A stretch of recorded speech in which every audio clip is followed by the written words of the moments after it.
What's up, Trash Talkers? Here at Veteran Trash Talk, we actually vet our sponsors. We don't just take their money and run like a Butterbar lieutenant lost on the land nav course. Are you finally ready to plant your flag and claim your territory? Maybe it's time to use that VA loan to buy a home. Or hell, maybe you're looking to refinance and put some extra cash in your pocket for more questionable life decisions. Either way, the Veterans Mortgage Source, powered by Canopy Mortgage, has your six. Look, buying a home or refinancing can feel like getting overrun on a bad op.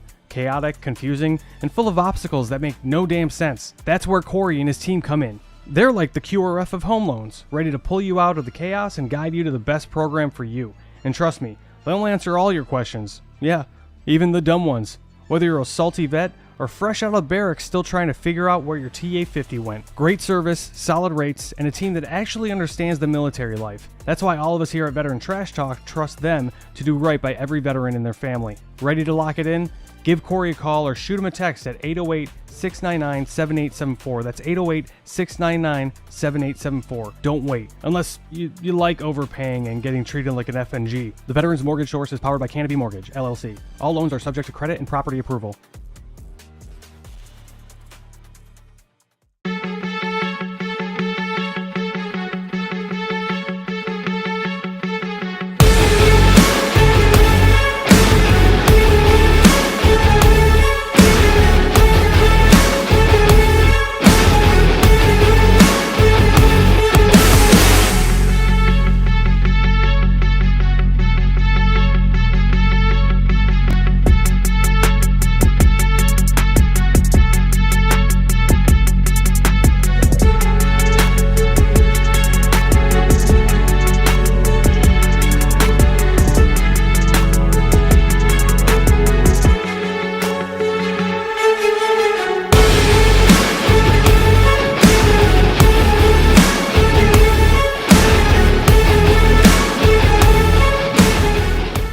What's up, Trash Talkers? Listen, it's impossible to fight, okay, if you don't know what you're fighting for. Does that make sense? Like, if you're in the dumps and you're struggling with mental health, things of that nature, it's going to continue tearing you down, all right? Because you're consistently trying to fight something, which is that demon, which is usually something from the past, right? Maybe that why needs to be fighting for your future. Let that be your why. Get the hell up and start fighting for your future. Stop fighting things that happened in the past. Easier said than done, right? Go seek help. It's okay not to be okay. A lot of people need to hear this. You are more of a warrior and a fighter if you stand up and say, hey, this has to stop. I need to go seek help. The stigma, everything has changed. It's okay not to be okay. And so my honesty cap is dedicated to a little, we'll call it a public service announcement for civilians and other people in the military. There are a few people that you should always take their stories with a grain of salt. Vegans, CrossFitters, and special operations guys that tell you that they were special operations without being prompted. The first thing they say is, yeah, I used to be soft. Right. The only unicorn in that entire group is like a special operations guy that was like a vegan and did CrossFit. That guy's probably going to stay quiet for a little bit longer because he's confused as what he should talk about first. That's the only reason. Right. Anybody that says that they were soft without being prompted or without it being like a normal part of your communications is probably either an enabler or going to tell you a bunch of stuff that's not exactly true. What's up, Trash Talkers? Hitting you up this morning with a special promo on how to dress when you are doing PT in civilians, but you want everybody to know you're an Army. This comes from the Buddy Beckwith fashion design of how to work out. So first, you can notice the RI panties, not Ranger panties, but Ranger instructor panties. The green socks, the knee brace for the old guys. Don't forget the M frames. Now the shirt, don't wear the Trash Talk shirt while you're running. This is just for the promo. You want to put on like an 80-second shirt or like your favorite airborne shirt so everybody knows that you're a veteran. That's the most important thing. And you start with this stretch. Buddy Beckwith taught me this one.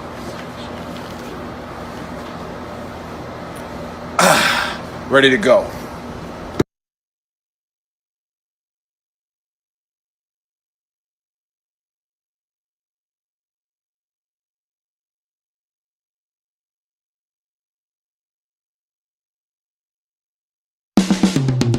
This is the Veteran Trash Talk Hour, hosted by Nick, Dave, and Buddy.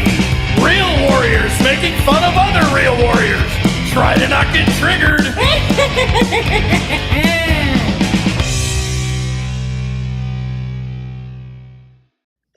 What's up, Trash Talkers? What is up, Gruntworks Nation? Welcome to Season 2, Episode 33 of the Trash Talk Hour. Special guest today is Ryan McDermott, author of Downriver, Memoir of a Warrior, and today joining us is the Baker because Nick is playing golf with his rich buddies and Buddy. How's everybody doing today? What's up, guys? How's it going? Another day, another dollar, man. You're tuning in from France. Correct. Yep, from the south of France, where they say bonjour and merci beaucoup instead of the uppity way in Paris. Yeah.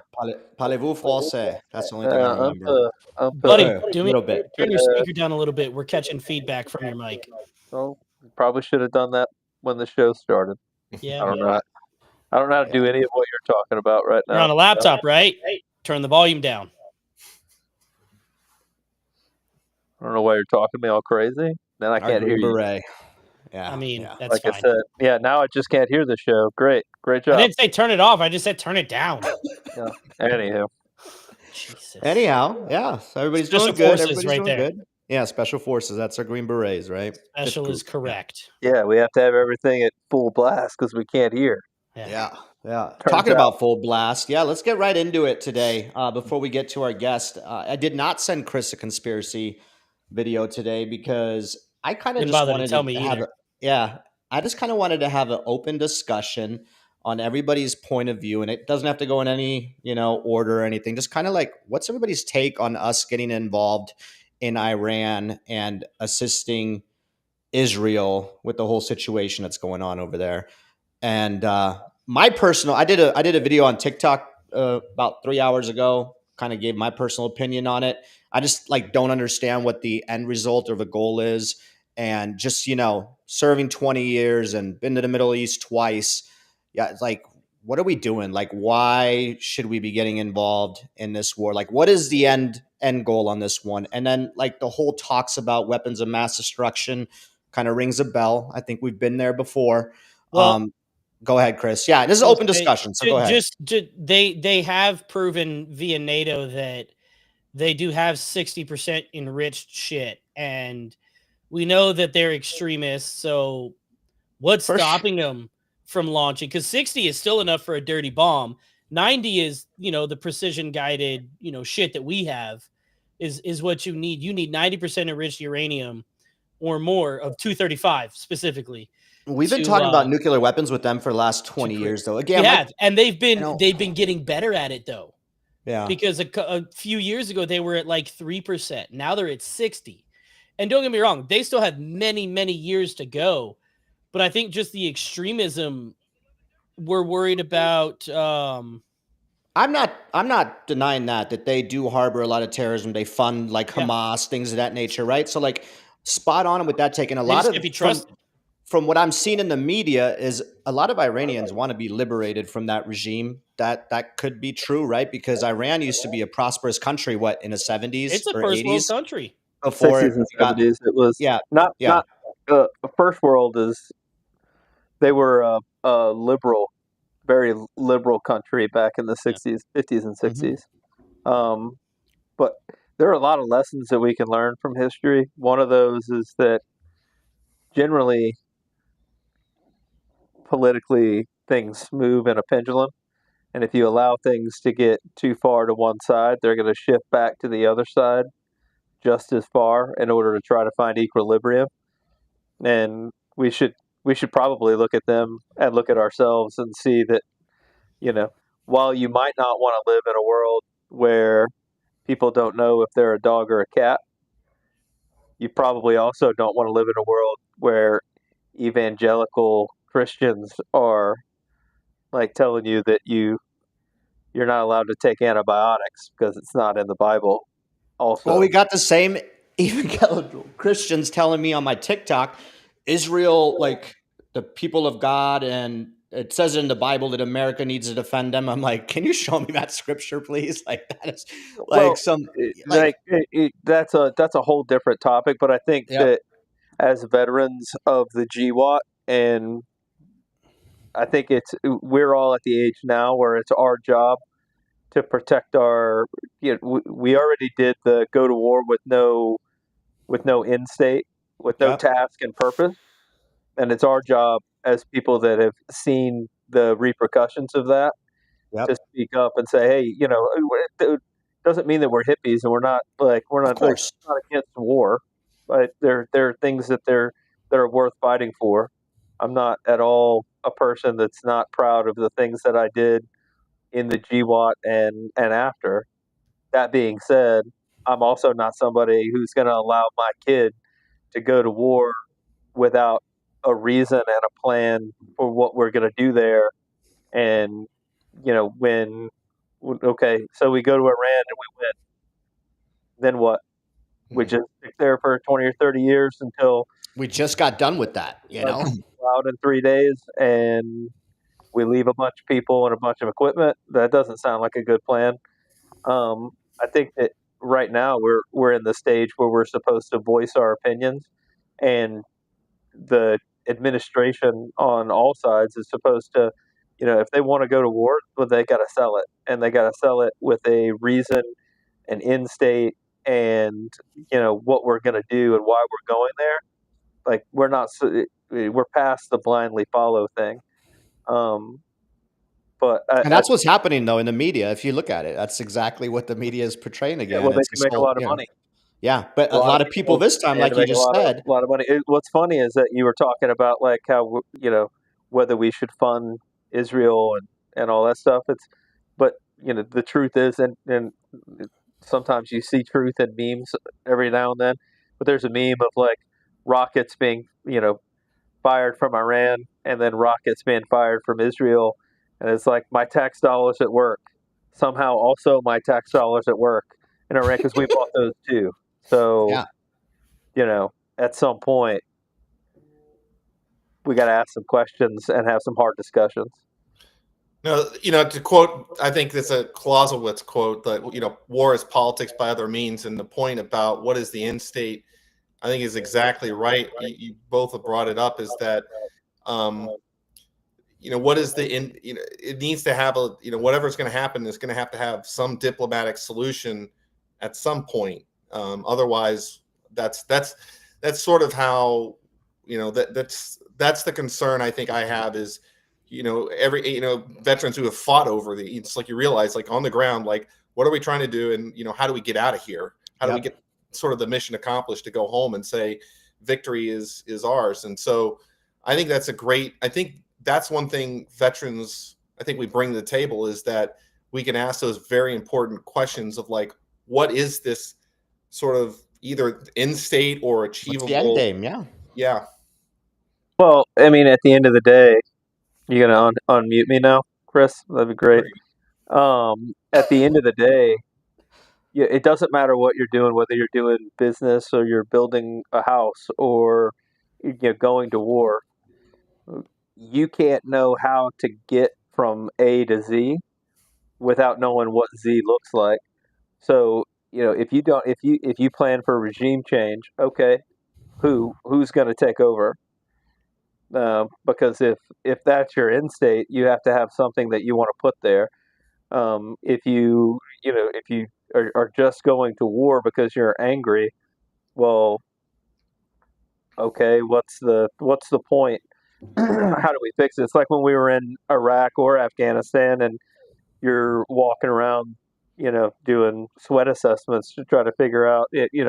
Okay, well, we can assess it, but if we don't plan to fix it and don't know how we're going to fix it, then I can come up with all the assessments you want.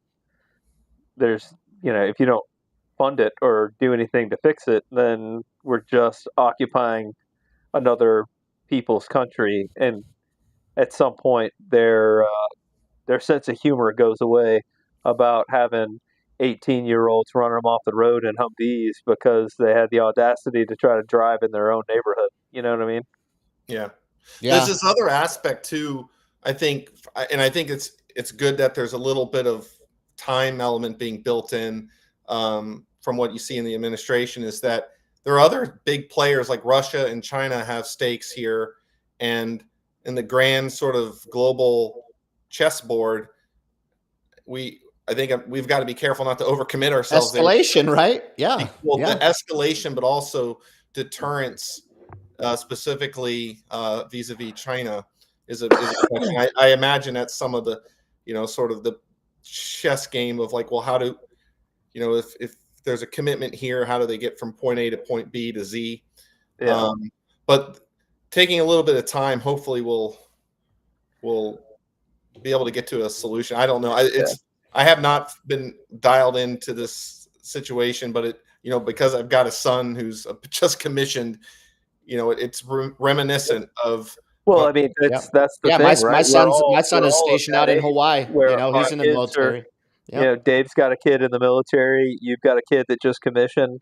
I've Yeah. got a kid that's 16 and wants to join the military. So, at some point, it's all very personal for us now. We're no longer the kids that are, that aren't worried about it, just want to go have an adventure and do what we're told. We're the parents that have to be like, okay, hold on, we've done this before. It didn't work out very well. Like, you're not going to do the same thing just to do the same thing. And I think that we also have to realize that, in a in a ground war, an air-to-air war over Iran, uh, they don't really stand a chance, mostly because of our air power and the fact that we have so much standoff. But we're still super vulnerable from everything that's in the United States. We had a southern border that both sides have complained about for the last 50 or 60 years and haven't done anything about. And we know for a fact that there are extremists from all of the countries that you just said that have come in through that southern border. And it doesn't take a lot to really screw with the infrastructure of the United States. Oh yeah, we've talked about that. On Isn't there a upwards, real quick, buddy? Upwards. I mean, sorry for interrupting, but upwards of no, 2,000 or 3,000 sleeper cells. I think I saw that on Sean Ryan. that's a guess too. That's You know what I mean? yeah. You That's don't not even, actually know. right. Right. If you say that there are whatever 8 or 9 million illegal aliens in the United States, from all different countries, if you just take 1%, you're at 8,000. Yeah. You know what I mean? And 8,000 people who have bad intentions, that's a lot. It doesn't take a whole lot to shut down, interstate traffic or entire cities for days and weeks at a time. And as soon as it doesn't take a rocket scientist to figure out that if, you don't attack the infantry, you don't attack the SF guys, you attack the chow hall, you attack the motor pool. You know what I mean? Go Once after the the power logistics grid. is screwed up, then and that's paused, you've really put a dent in the ability of a whole country to fight a war. Mhm. So we really need to look at, even if this really goes south, there's a lot of things that need to be secured in the United States, and how do we secure that? And they haven't come up with a plan for that. They can't even agree on, you got these people running around doing the No Kings March, and people running around, Yeah, something on that. attacking ICE hold on. and police officers Hold because on, buddy. they're I gotta say enforcing something the on that. law. The No Kings March. If he was a king, guess what you wouldn't be doing? Yeah. Marching. Because Yeah, he wouldn't allow it. Yeah, exactly. Well, it doesn't even have to be a king. Yeah. Try to Do not that in be fucking a North Korea. Mexican citizen and go to Mexico and speak up against their administration of any kind. You'll be in prison and then deported before. But that's a whole different. But the great thing about our country, you should be allowed to demonstrate if you want peacefully, like I'm all about it, man. If people want to go out Peacefully in the being the streets and key. voice their opinion, obviously like demonstrations that turn violent and chaotic, like nobody's for that, right? But like if you want to just demonstrate peacefully, I mean that's Well, the there are amazing thing people about that our are for country. that. That's the problem, Yeah. is that the people that are for that have no real skin in the game on either side Yeah. are just there to cause chaos and want 100%. anarchy to rule. Yes, sir. Yeah, yeah. So, we have a lot of things that we need to take care of before we really double down on, We need money though. you That know, war machine's grinding. Just, on fighting other countries. yeah, So, like I said, I'm not against going to war, but I'm against going to war without a task and purpose. If a squad can't leave a patrol base without a defined military task and purpose, there should be no excuse for an entire country to go to war without a defined task and purpose. And I think if that's the minimum that a 24-year-old needs to leave the wire, then that should be the minimum that the country owes its warriors before they send them to war. damn right. Well said. That's fair. I like that. Yeah. Yeah. Well, I guess we're educated on that topic now. Let's see what happens here. I think President Trump gave like a 2-week deadline or something. Something would happen within the next 2 weeks. So fingers crossed. I'm fed up with it, to be honest. I'm just like, no, I'm not for it. This one doesn't sit well. But Yeah. Well, like I said, I'm open to reasons why. You know what I mean? But you have because to we got lay to out follow the reasons. Israel blindly. Like, Well, I think what like, Dave is saying is that at our current state and knowledge, we're not okay with it. But it sounds like No. he aligns And- with you as well. And he, if there is a real reason to go in there, then oh, by for all sure. means. Yeah.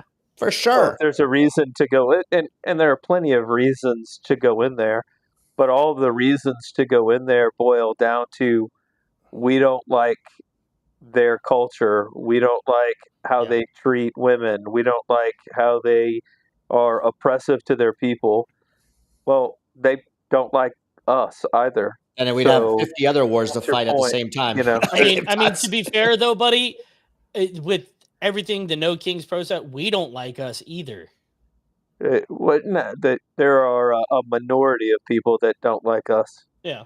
That live in the country, and that's a whole different topic about taxpayers paying for plane tickets. But well, there's also a huge conspiracy on why we're fucking following Israel blindly or assisting, but I'm not even going to get into all that. We can go into that next week.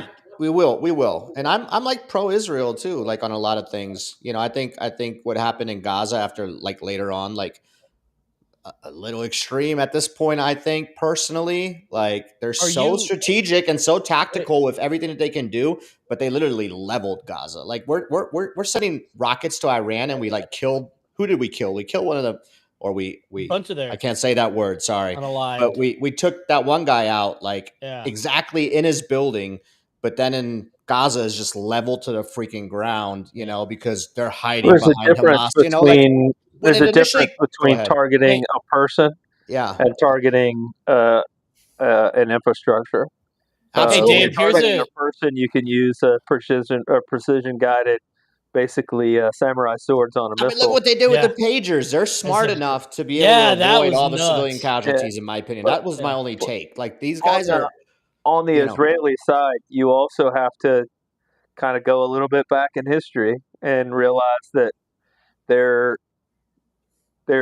spidey, the hairs on the back of their neck stand up anytime somebody even, 100%.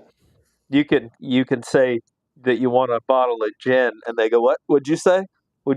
Like, genocide. And I'm not saying I'm fan. anti-Israel, but just some of the things like you like just step back for a minute, because when it kicked off in Palestine initially with Hamas, I was like, fuck yeah.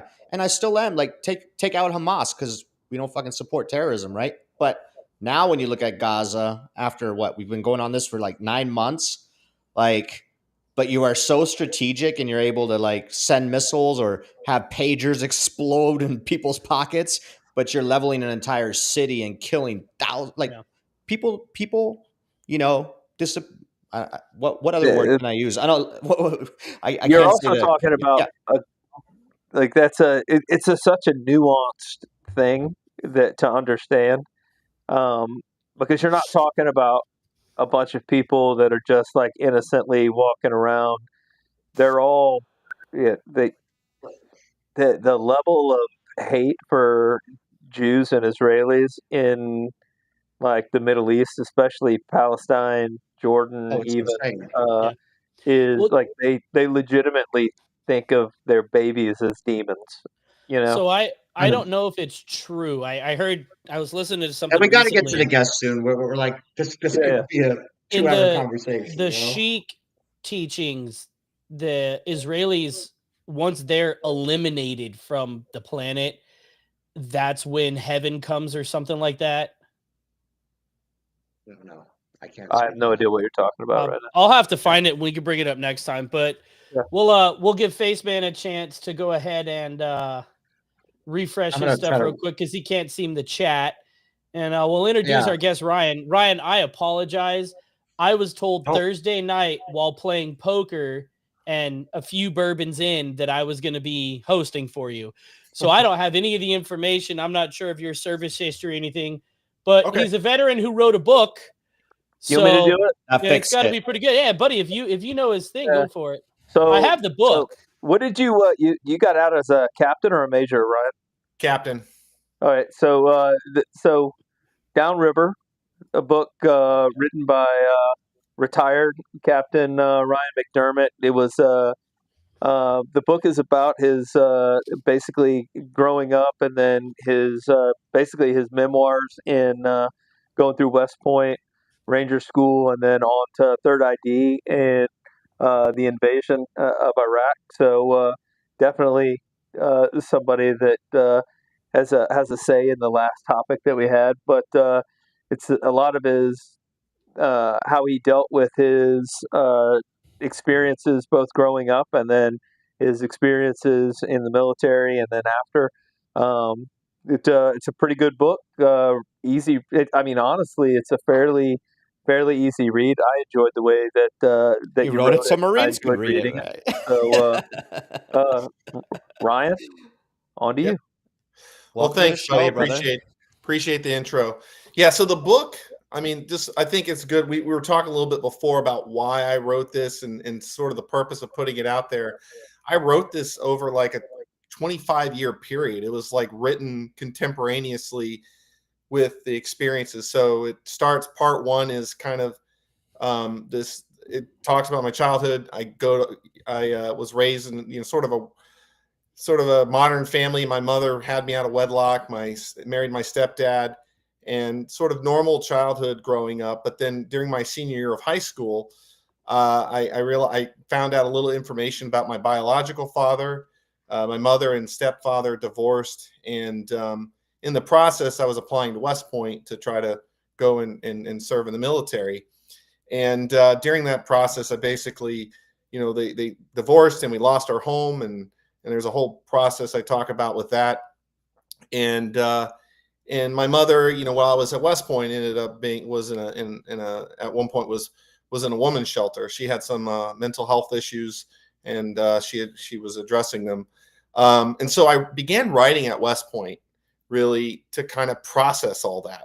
It was an outlet for me, and my writing when I was at the academy kind of became this sort of take all that garbage and try to put it into something that's meaningful for myself, not for others.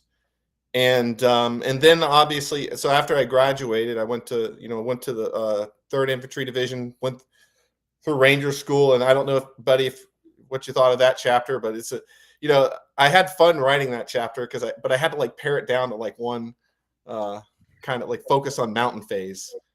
Yeah, well, there's so much going on in Ranger School that, and then by the time you get done, you think, oh, I got all these stories I want to tell, and then you kind of forget which one leads into which one. There's only like 5 that you really remember anyway. Yeah, no. So it's, it's a Ranger School story where no sleep, little food, everything's screwed up. The RIs are messing with you, and but it kind of instill, there's a whole, I think anybody who's been through Ranger School kind of gets it's a suck, and you don't quit, you keep going. And anyway, so my story kind of it's different than a lot of war memoirs, because I think it's very personal. I think anybody that's read it would say it's very deeply personal, and it's focused on the family, kind of a story of my wife building a family and trying to humanize the experience, because what it's like, kind of going into nitty gritty of what it's like to kiss that newborn baby goodbye, going off to potentially a war where you might not come home from. And so that's something I really wanted to kind of portray. That's meant for civilian audiences to better appreciate what we've been through. And so there, obviously with the Iraq chapters, I spent, my unit was, I didn't go into the Army thinking, oh, okay, I picked Savannah because I was like, wanted to be close to Florida. And we ended up being kind of the tip of the spear into Iraq. The platoon, there's a couple battles I kind of described. One is over the Euphrates River, where the Army crossed, and then the one at the tarmac of Baghdad International Airport. We played a minor role supporting the Thunder runs and so forth. But anyway, I kind of go off on this, kind of talking way too much about the stories. But the whole point of this is there's part two, and this is part two, is the whole experience of going off the war and then coming back from that and reuniting with my wife, my son. And I've forgotten to mention this, is that I started writing like poems at West Point as like a sort of creative outlet. And I decided to kind of interfuse some throughout the book as a way of kind of conveying the emotion of certain moments rather than just describing it. And that's one aspect of the book that's a little different than most war memoirs. The last part of the book goes, after, when I got back, and there's some other war stories I can tell that are actually some that I didn't make it into the book, mainly because of concern of I could tell a couple of blown up civilian airplanes I could tell a story about later. But like part two's coming out on this book. No, maybe, or an expanded version of it. But so when I got back from Iraq, I started having, I was weighing whether or not to stay in. Had great leadership, but what I realized now is I had PTSD, like, coming back, because, from some of, those experiences. And I was I'd kind of assessed the situation, and I was like looking at the future of like, well, we're probably going to have lots of deployments, and I kind of viewed the situation would probably never end. Mm-hmm. And, or at least not within my captain time. Yeah. And it's hindsight being 2020, it did never end. Not for most of our careers, anyway. Yeah. No, that actually kind of gets to the part three where, I got out, I disconnected from the military, stopped paying attention to the casualty list. And there's a guy I talk about, buddy, and I don't know if you guys had heard of this guy. His name was Travis Patriquin. And Travis. Hey, yeah. Just before you get into this. Yeah. Travis Patriquin was my PL in the 82nd, and he was the first guy that ever told me that I was a legit warrior. Like I still have his picture on my wall at my house. Travis was a super great PL, really good dude. Did I do him justice in the book? Dude. I don't know if you think I talk about him in the IOBC, and I learned a lot from him. He loved soldiers. Like, he just had a charisma about him, and really instilled in me this like deep, genuine, authentic love of leading soldiers. I think Patriquin was probably the guy that it wasn't just that he really enjoyed being with soldiers and leading soldiers and being a soldier. I don't know how much you know about his growing up, or but he spoke Arabic fluently. He understood the people. He understood the culture, and he did a really good job instilling in um, a young soldier before when everything kicked off, that people, no matter what country they live in, are still just people, and treating I them love that. like you would want to be treated, and like killing who needs to be killed, but the people that don't need to be killed, safeguarding and protecting them, and understanding that just because they're different doesn't make them bad. Like you said, Patrick Quinn was a great We need dude. a lot more training like that. Well, he was I also love the that. guy that came up with there's a stick figure PowerPoint that he came up Mhm. that basically describes coin in a way that like even an idiot can understand it. Yeah, but anyway, Yeah, Travis. So we met in the officer basic course. I was M. McDermott. He was P. Patrick Quinn. So he's like right behind me. And there's a whole story I go into about a field problem and just the kind of guy he was. I actually reached out to his dad and connected to like I think his daughter, and just sort of made sure that and his dad has a little praise quote in the front of the book.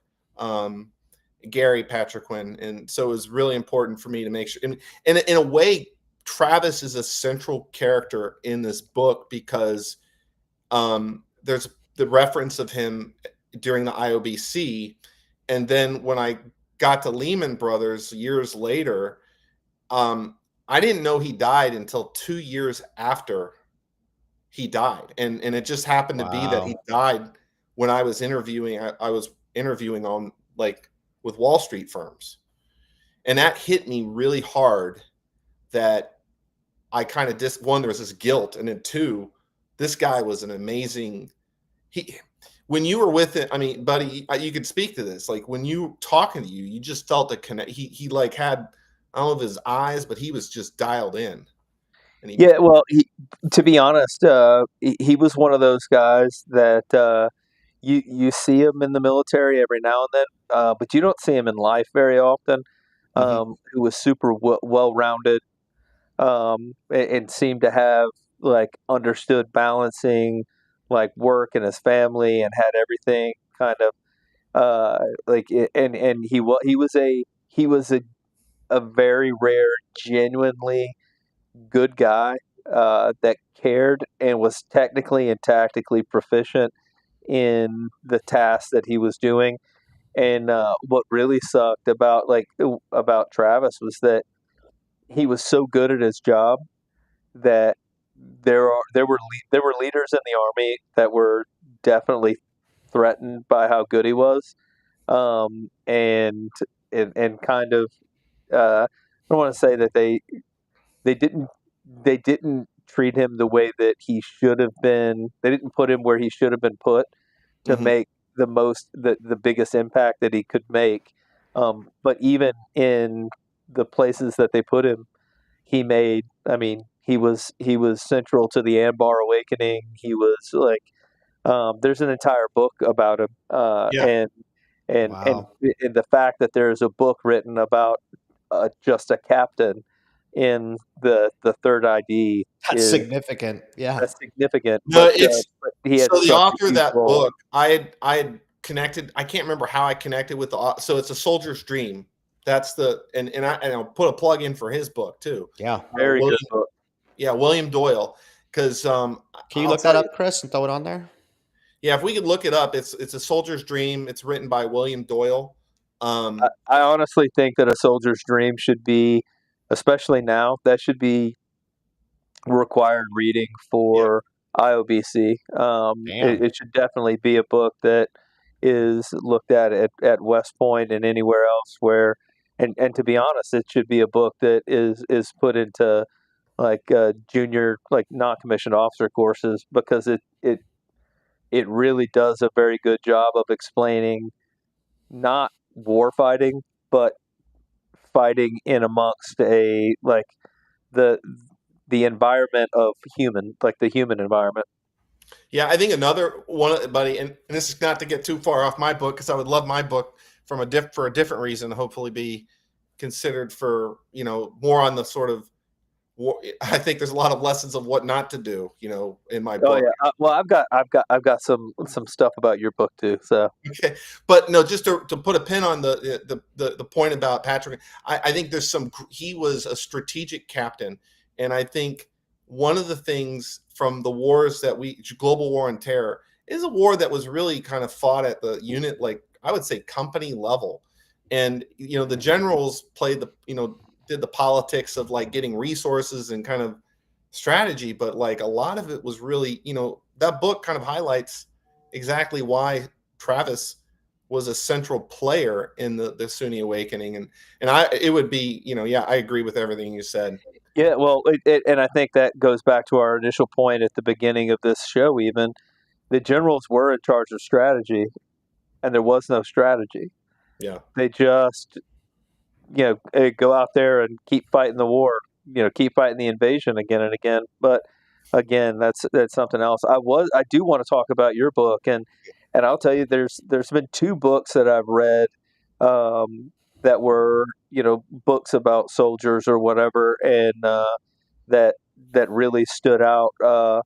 One of them was a Delta Force operator that we had on the show that wrote a book, All Secure, and it's a very good book, That's good. and it kind of does it does a lot. It talks a lot about the same kind of things that your book talks about, as far as dealing with PTSD and dealing with reintegrating, coming back, all of that. But the other thing that both of your books have in common is that he didn't get as down and dirty in the like your raising and your and growing up, and how you grew up and your entire life story as a kid from 5 years old until you went to West Point. But he does go into the when how he was raised, and I think that when authors put in, especially people that are writing memoirs, when they put in the context of like how you were raised and the type of family life you had, You can and connect a lot the better. Yeah. struggles. Yeah, well, it doesn't just connect; it also helps you go through the entire list, because people can say things like, "Yeah, I came Oh, I back see from what you're war and I saying. had PTSD," but the PTSD tends to be you didn't learn that on your deployment to Iraq. That was learned behavior before you went to Iraq, and things that happened before you went to war that were just further reinforced when you were at war. And then when you came back, that was just the last thing instead of all of the things. You know what I mean? And I think that when you give the context of like how you were raised and kind of the tumultuous times that you had growing up, especially in your teen years, um, it really gives a lot of uh, context to like how you dealt with coming back, and then you trying to move on to a different chapter, and like you said, kind of like cutting the tie of being in the military and going to Lehman Brothers and working on the stock market and doing all that. You can see how that started well before you joined the military, because you were forced to, because of your living situation and having to move in with your friends' parents, and having to like your extended family, Mhm. and how all that works in. I think it's a super good insight into everything else. Yeah. Well, Good I'm job, hoping. buddy. Yeah, one of the things I'm hoping is. Buddy's Oh, talking a sorry. lot today. So like, your book, I feel bad for not reading it yet, but Buddy definitely Okay. enjoyed it because he's hitting on everything right now. Yeah. Well, there's a couple. Buddy, and I don't know what so one of the, I try to make it accessible, like an easier read than, so for civilian audiences, because it's one, I think my goals for veterans is writing as a sort of mechanism to kind of process, and if you're dealing with like, It was your own therapy, right? yeah, A lot and of I authors say actually, that. Yeah. and it's broken up into parts because I actually did. This was one of the late sort of changes or sort of modifications. I actually have chapters that separate the parts that are kind of like counseling sessions, based because I went through counseling in 2011 to kind of process this. It was, I hit hit this breaking point where and I think this is kind of a military mentality where we don't quit. Ranger, sort of that was kind of my life theme, is that I don't, no matter how bad the situation is, I don't quit, and things are kind of breaking apart on the periphery, and I just keep going. But there got to be a point where I was like, I needed to get the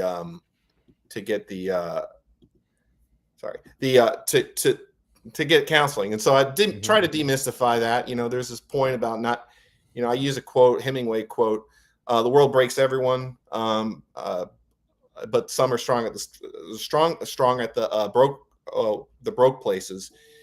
But those who will not break, it kills, is kind of to paraphrase it. And the idea here is, and this, David, you hit on this in sort of the intro, is that it's okay to kind of break. It's not okay to quit, but it's okay to get help. And this book is meant, at least for veterans, to kind of show that. And then for the broader civilian audience, I'm hoping that, and I've seen it from civilians that have read it and kind of their feedback, is an appreciation for the whole experience of what it's like to go, but also what families deal with in the reintegration. And because there's a whole chapter on casualty affairs, and buddy, I don't know if you read that, got to that part, but there's, I did a rear detachment job where I had to basically console the families of fallen soldiers. And it's an incredibly, the experience that we have, there's nothing like it in society. And I think, and I think that's a big challenge with reintegration, is when you have a society, 100%. when you have a society that doesn't really understand like what that, because World War II, you could even say World War II, and even though Vietnam was there's a lot of our Vietnam veterans came back to a much harsh environment, there's still relatively probably more broader appreciation what that experience was like. And so for us, it's kind of like, I feel like our generation has had kind of like, hey, we really support you. Okay, let me check out here. Let me just do my own thing. And so there's not as much necessarily a societal understanding of what that experience is like. And well, I think that we grew up in a generation of like people that, as long as they put a bumper sticker on their car that said freedom wasn't free and support our troops, it was like, All okay, those yellow like ribbons. well, as long as they did the act of they sent out the signal that they were there and that they supported you, there was really nothing more they needed to do. and that is, I mean, I guess, but Yeah, it's also not their job to understand. But again, that's one of the reasons we started the group, right? Like VTT Official, our community, like we allow civilians in there too, so they can understand the struggles. And like, if you're a civilian and your best friend deploys to Iraq and he comes back and he's a little different, maybe you can kind of see what the signals are, what stressors he's going through. Instead of like, why is this dickhead not wanting to talk to me? Well, he's going through a lot of shit. So Dave, on that specifically, I know you haven't been able to see all of the chats, but Miss Seeley here, she posted this when she first came into the chat, right? And then just now, she's been commenting throughout, and just now she just put this. So like, that makes my point right there. Yep. That's what we're trying to do. What we've created this for.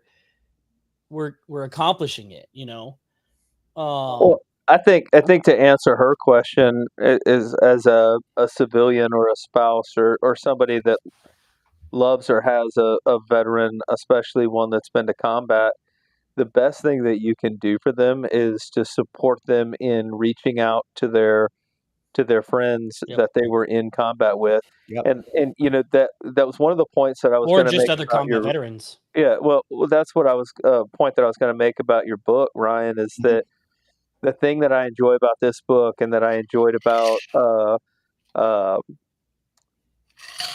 Secure as well was that it shows that, like, we have this picture in our head that everyone else is doing great. Everyone else's family is awesome and is like Leave It to Beaver style, is a great family. But the truth is, we all have screwed up families. We all have things that we have to deal with. We all have like problems. Nobody is living the perfect life that we think that they're living. And the only way to really deal with your own, like, we feel like because we think that we're screw ups because we're having problems reconnecting with our kids, and everybody else is just out having picnics all the time.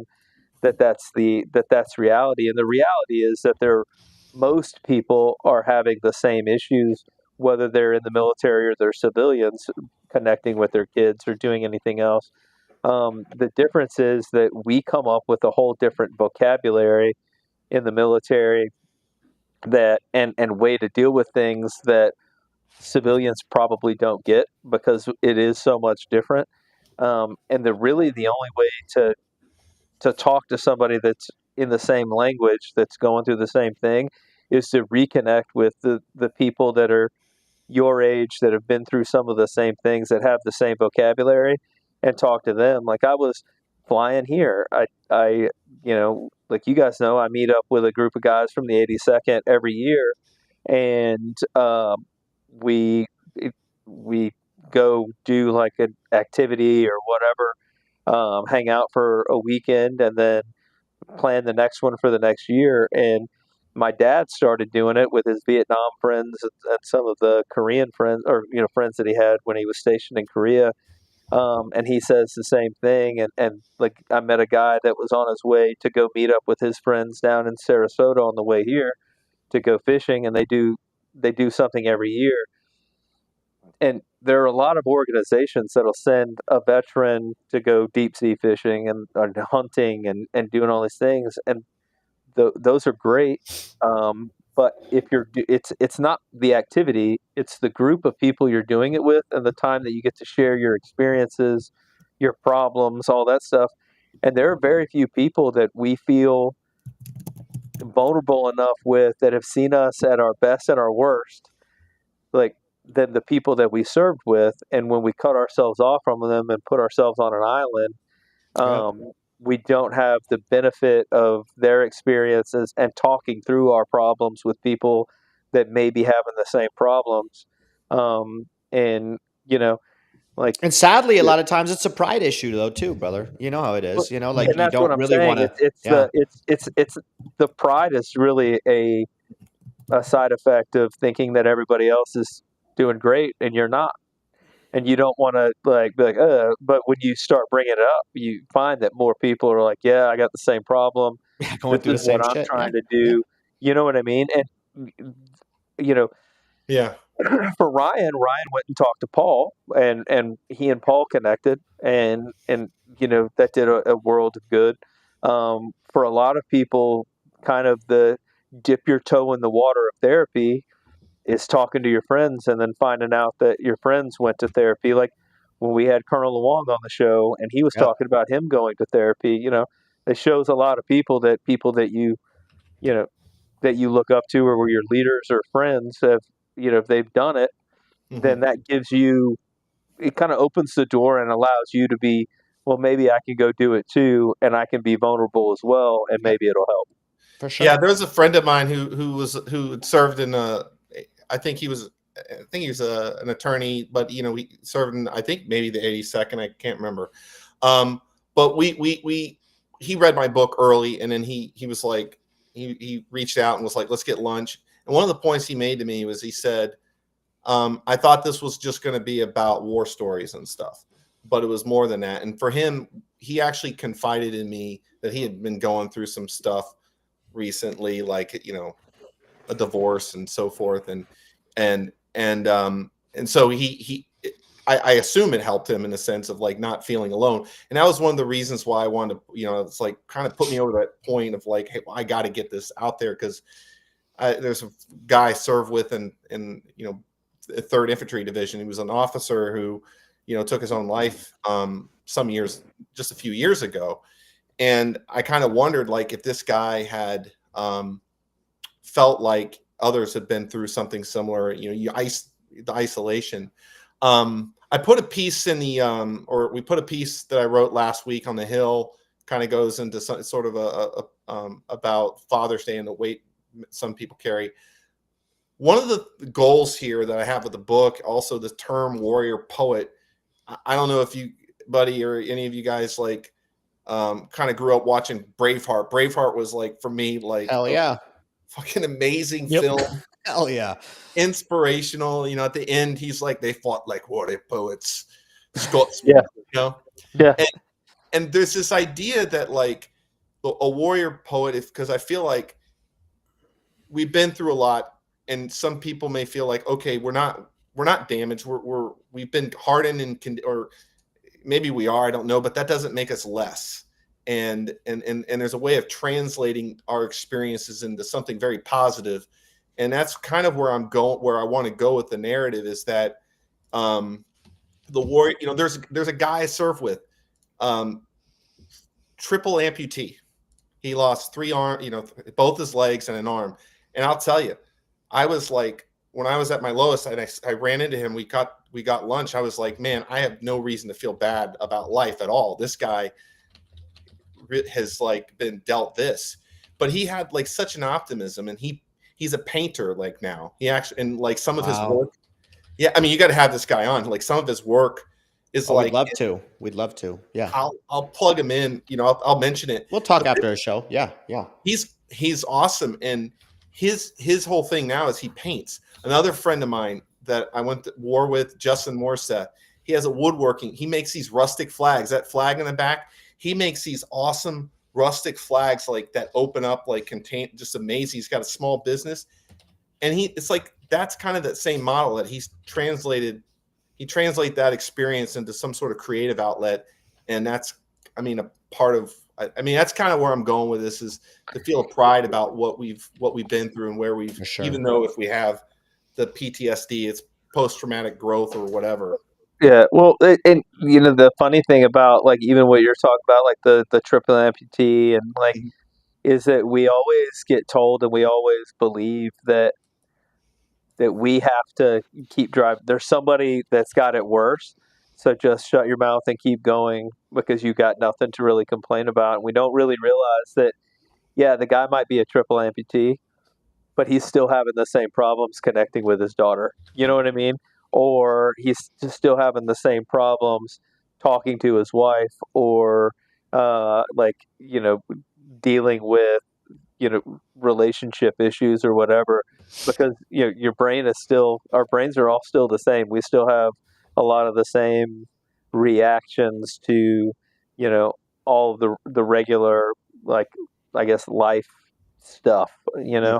But we're like, oh well, I don't want to bitch to this guy because he, you know, lost a leg or whatever. And what we don't realize is that when we start talking about it, like the way that we tend to figure out, well, look at TTPs, say our TTPs in Iraq, right? When they start hitting us with IEDs, you know, we started figuring out, well, how are they doing it? And we talked to each other about what we could do to make them not hit our vehicles, or to find them before they did, or whatever. SKTs, How baby. we dealt with the problem.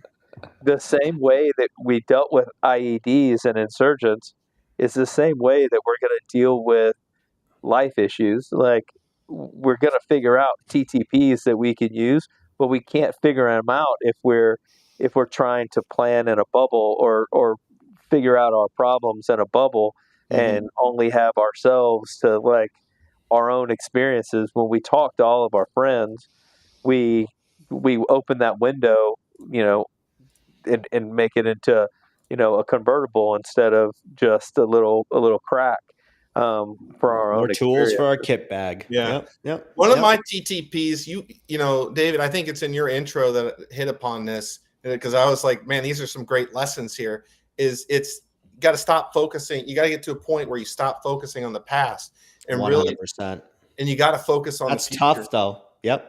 Yeah, it is. But there's sometimes it requires the processing of the past to understanding where you can be present and have that hopeful, you know, and that for me is kind of, not to give away I'll give away the book. You know, I got to a point where I realized the most important thing for me was my kids and their future. And so it didn't matter if I was having a career up and down.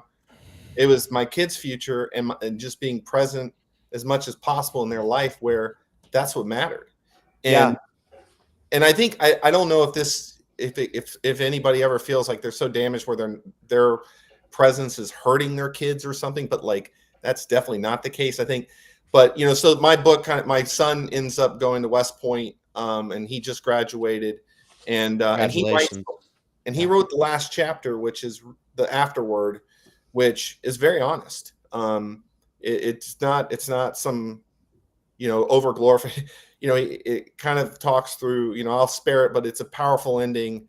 But that, I think that key is to have, for me, the optimism is like to really find something in the future that's the hope, and it shouldn't be tied to like, well, my career or something. It's got to be something that you have more control over, like community relationships, and if you have kids are a great one. Yep. And I've done a couple videos of like that on TikTok in regards to the past. And it's not necessarily like completely like we're going to remember, right, what happened and stuff. It's not completely, but we stay so fixated on all of it. And it's just that rut where it's like, you literally in life, you can't control the things that have happened already. You have zero control over any of that. You do have control now. Like every second of the day, you have control on what you're going to do, how you're going to approach somebody, how you're going to talk to somebody. So it's just like that life lesson. But a lot of people have given me crap for those thoughts and how I feel about it. But it's not forgetting what happened. We will always honor. But like you got to move forward. You got to move forward. I wish I had read Marcus Aurelius' Meditations long ago, or the audio book. It's such a great that you can't change the past, but you can change the way you view the past. 100%. Well, the other thing I think that a lot of people look at the past and they allow it to dictate their future, in that and they blame themselves for decisions they made in the past, and that directs how they're going in the future. And that's you're not the same person today as you were a year ago. You're not the same person today that you were this morning. You know what I mean? Correct. So blaming that person for what you're going to do tomorrow is pretty fruitless. It's not even the same guy. So now we're going victim to our own. I don't even want to call it victim, but it is. Now we're going victim to circumstances that are occurring in our life and blaming other situations for our failures or what we're not achieving in life. Like I could go on and on about this right now, but yeah, it's. And I don't like to call people that are like, not to sound super religious either, but even the Bible talks about giving grace to other people, and we have to really concentrate on giving grace to yourself as well in the past. You know what I mean? Everybody's got things that they weren't proud of or happy with or thought that they could have done better, but you can't go back and do them better. You just have to go, okay, well, I learned from that. That was a learning lesson, and now I just don't do that next time, and we move on. Yeah. Man, that's some deep conversations. Like, I don't know if you mentioned it earlier though, but how long did it then take for you to write the whole book? Because you obviously started when you were in school till like so I would deployments say, in there. Yeah, then your son finished the last chapter. So like, what was the timeline? Well, the writing comprises 25, 30 years of writing. Wow. I would say that's amazing. I kind of put a stop point on if you think about most of like 90% of the book was done at like 2011, and I just iterate. I would say the introduction, some of that was more refined, or the epilogue is definitely more recent. But I kind of got to a point even within a few years ago. I was like, I want to publish this, but I can't do it until my kids are of age.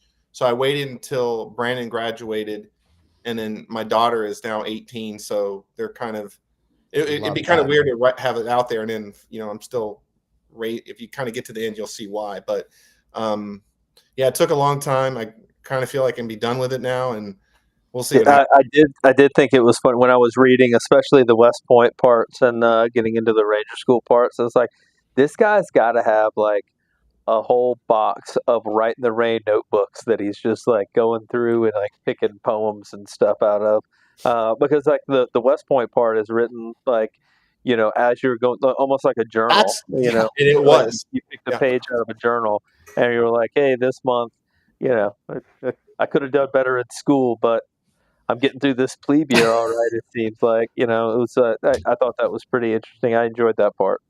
That's fascinating about it, because a lot of authors will they'll just write the story, from whatever occurred, but this is literally like It is. It's your notes Well, the taken funny through your thing life about it is journey, right? Like through the way everything. that And then, yeah. the way that you wrote that and the way that you picked out those parts of the book, you can legitimately see the growth from the beginning of the book to the end of the book in the person that was writing the book, because it was written over such a long time. There's It's a real time. completely different person who's in his plebe year talking about going to war and like, yeah, I think I'm good. And then another person, in the middle of the book that's like, nah, maybe that wasn't such a great idea, You get it, and you can. I can love only achieve that having like it was written contemporaneously with the time periods. Ryan, That's where would awesome. you like us? Because I have all of your links here. Where would you like us? The best place to direct everybody to get this so that they can read Well, about your life as Facebook, well. they can connect with me on Facebook. I think, Facebook is probably the best one if you want to follow me. And then, Amazon, there's Amazon. It's available on Amazon. Amazon's the best link. Probably, yeah. I've got them all. I've got your website and everything. So okay, great. Goodreads, the whole nine. Yeah, I don't know how much of the audience here is on Goodreads. I didn't get on Goodreads until I was realized there's a that's where the sort of big readers are. Yeah. But Facebook is one where I'm kind of doing the most. And then we'll put your actual website out there as well. Oh, so it's shame. I have not done a good enough job of keeping that. That's all right. That's all right. It's got the links to all your social media on there too. I went and already was taking a look at it earlier. Yeah, I'm looking at it right now. Yeah. Very cool. Well, buddy, since you didn't do a I'm not sure why you're not seeing the chats, buddy. Dave was saying the same thing. No, I checked it. Mine are up. Mine are up now mid-show. after I refreshed it. Mine are So up. you just had to refresh. Okay. Maybe I need to do that. That's anyway. Fine. But why don't you tackle that AAR? Yeah, well, the AAR is pretty simple on this one because it's pretty much all kind of segues into each other. The first one is, it's funny. We've talked about this before on the show, but Dave and I have definitely talked about it here recently. It's like you don't get too caught up in the flag waving and we need to go to war because we need to go to war stuff. It's our job as veterans to be the spokesperson for the 20-year-olds that are getting told that in order to make the grass grow, you need the presence of hemoglobin. It's not a real thing. It's our job to make sure that we don't repeat the same lessons that we learned over 20 plus years of Iraq and Afghanistan of going to a war with no end state. If we are going to a war because there's a reason and a purpose that we agree on and we make the decision that we're actually going to go to war and Congress says we're at war, then great. But if we're just doing an executive order and going to fight somebody because one rich guy's mad at another rich guy, probably not beneficial to the America as a whole. Then we went into Downriver, a memoir of a warrior poet by Ryan McDermott, who's a guest on the show. I will say it's after reading the book, it's a very, I wouldn't say an easy read. There's a lot of times where you're reading the book and you're like, man, I feel like I know too much about this guy, but it's an easy book to get into, an easy book to read and understand, and it's worth seeing the growth, both in the maturity from the beginning of the book to the end of the book. I would check it out. Well, I already did check it out, so you guys should probably check it out. If I can read it, and I'm from, North Alabama, and enjoy it and understand what the point of the book is, then pretty much anybody with a third grade education should be able to pick it up and get something out of it. I think that it does a really great job of letting us know that seeking help is not a bad thing, and it doesn't mean that you're a failure. It just means that you were smart enough to realize that your car had a problem and you take it to a mechanic. But yeah, check it out on. Dave will go over all the places to check it out because I don't really know. I got a copy sent to me, so I do have one here probably too, not going to send out copies to everybody. Yeah. Check it out on all the links. Yeah. We posted the links, buddy. There you go. Check it out. Last words, brother. Last words for you. Ryan, that's for you. Oh, me? Ryan. Oh, Yeah. Oh, no, just thanks for having me on. And, one of the goals, I think for me is anybody, telling more stories. I don't know if I haven't looked into. Oh, no. Not me. Tim. No, it was him. He was great this whole time. Yeah. Oh, Well, just wait. Bueller. Come give him a back. second. Give him a second. Bueller. He's either going to come back or drop, one of the two. Yeah. Listen. Nope. I think we lost him. I think we lost him. Yeah. I think so. Hey, Trash Talkers, Gruntworks Nation, wherever else we're streaming on. Thanks for tuning in. This was an amazing episode. Definitely go get the book. If you need more information, you can check us out on VeteranTrashTalk.com. You can rewatch the episode on YouTube. Go buy some of our merch because that's how we promote. There he is. He's back. Let's He's go. back. Sorry, my connection switched to my phone. Anyway, I'm good. Thanks for having me on, guys. Really appreciate it. Yeah. That's my last word. Thanks for Thank reading you. It was it. great And- talking to you. Yeah. And it really is a good book. So Go to VeteranTrashTalk.com. I covered everything except for shop.VeteranTrashTalk.com. There's the DD214 veteran shirt, which I'm wearing. When you guys purchase these shirts, that's what we use to promote our veteran-owned businesses, our authors, and everything. So everybody have a great weekend, and we'll catch you guys next Saturday. You forgot our possibly. sponsors. Yeah. Thanks to the forgot our Veterans sponsors. Mortgage Source. Boom. Love y'all. Happy Jesus, Saturday. Dave. Peace.